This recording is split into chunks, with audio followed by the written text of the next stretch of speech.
মহান আল্লাহ বলেন, ওয়াইলুল লিকুল্লি হুমাযাতিল লুমাযা, ধ্বংস সুনিশ্চিত ওই ব্যক্তির জন্য যেই ব্যক্তি মানুষকে সম্মুখে অপমান করে কথা বলে এবং পশ্চাতে গীবত করে। আল্লাযী জামাআ মালাহু ওয়া আদ্দাদা, আর যেই ব্যক্তি তার সম্পদকে জমা করে রাখে, ওয়া আদ্দাদা এবং গুনে, ইয়াহসাবু আন্না মালাহু আখলাদা, সে ধারণা করে তার এই সম্পদ চিরদিন তার কাছে থাকবে।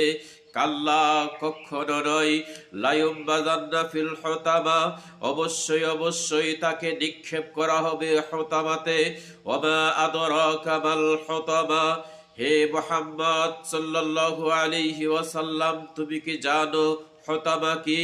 নারুল্লাহিল মুকাদা, ওটা হচ্ছে আল্লাহ তাআলার জ্বলন্ত উত্তপ্ত আগুন।